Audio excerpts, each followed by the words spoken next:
الحمد لله على نعمة الإيمان الحمد لله على نعمة الإسلام. Suami saya meninggal sakit meningitis infeksi di otak. Setelah itu saya merasakan kekosongan dalam hidup saya. Jadi setiap harinya hidup saya hanya bekerja dan bekerja. Tidak ada waktu saya buat di rumah. Karena dari perkawinan saya dikaruniai anak. Kebetulan setelah melahirkan almarhum itu meninggal. Jadi kekosongan saya itu saya isi dengan bekerja. Terkadang saya pulang sampai jam 11 malam. Terkadang kalau lagi lembur, lagi kejar anggaran, kita sampai pulang pagi di kantor. Saya tidak menyadarin yang saya perbuat itu ternyata menyakitin anak-anak saya. Di dalam hati saya marah sebenarnya sama Allah saya dulu. Saya marah.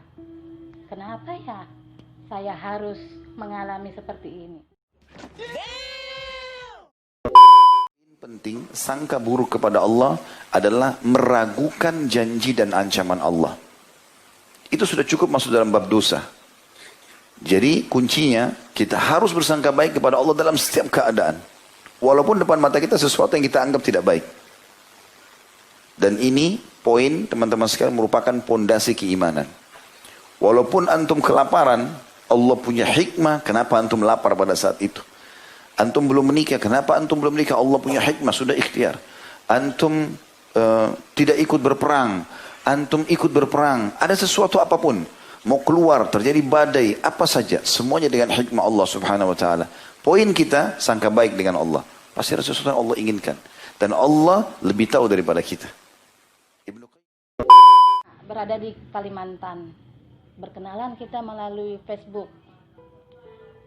Saya dengar kalau dia itu seorang Kristiani. Hati saya bergetar. Saya pengen tahu Kristen. Tapi di sisi lain karena saya dididik dalam keadaan dalam lingkungan Muslim, saya pengen menarik dia. Bagaimana caranya dia itu ikut ke saya. Akhirnya dengan segala pertimbangan saya putuskan berumah tangga dengan dia. Dalam saya berumah tangga dengan dia, ternyata rumah tangga saya juga nggak semulus yang saya pikirkan. Orang tua saya kecewa, yang pada akhirnya ayah saya kebetulan saat itu baru pulang dari menunaikan ibadah hajinya. Kaget ayah saya, yang pada akhirnya ayah saya meninggal dunia. 2011 ayah saya meninggal dunia. Saya begitu terpukul. Namun saya harus kuat. Saya sudah ambil keputusan. Awalnya rumah tangga kami itu hanya berjalan masing-masing. Saya seorang muslim dan suami tetap pada keyakinannya. Namun seiring waktu berjalan, laki-laki yang binimu beda agama, zina.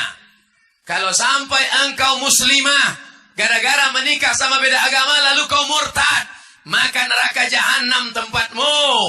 Oleh sebab itu muslimah, baliklah, taubat, masuk balik ke dalam syahadat asyhadu an la ilaha illallah. Kau nikah sama dia berapa tahun? Dia udah tua pula. Mati cepat. Habis itu kau jadi janda. Ya tapi kaya Pak Ustaz. Iya kalau kau hidup. Kalau kau ikut mati juga. Hidup ini singkat saudaraku. Hati-hati. Jangan nikahkan. Jaga anak perempuan kita. Dari program kristenisasi. Anak-anak lajang yang ganteng-ganteng pula yang menikahi dia. Nanti setelah anak dua ditinggalkan. Perempuan kita takut karena tak mandiri. Jangan ceraikan bang, jangan bang. Kalau kau mau ikut aku, maka kau mesti ikut murtad. Waktu berjalan, kami selalu sharing. Saya selalu beri kitab saya, dia juga selalu beri kitab dia. Saya baca sering Injil, saya baca. Ternyata ada rasa kegelisahan di hati saya. 2000. Jadi prinsip utama dalam belajar, pertama mesti ada guru yang memahamkan kita. Baik, kemudian siapa guru-guru yang baik itu? Nabi SAW menjelaskan, lihat, kalau tadi Nabi gurunya malaikat Jibril. Nabi mengajarkan pada sahabat gurunya Nabi. Sahabat mengajarkan pada tabi'in gurunya sahabat. Kemudian tabi'in mengajarkan pada generasi setelahnya. Nah, runtutan orang-orang yang mengajarkan ini, kalau orang-orang belajar dari Nabi, disebut oleh Nabi di hadis riwayat Ibnu Majah, nomor hadis 233. Rawinya dari sahabat Abu Darda radhiyallahu taala anhu. Lihat di ujung hadisnya, lihat kalimatnya, wa innal ulama'a warathatul anbiya. Dan sungguh para ulama itu pewarisnya para nabi. Wa innal anbiya. Wow.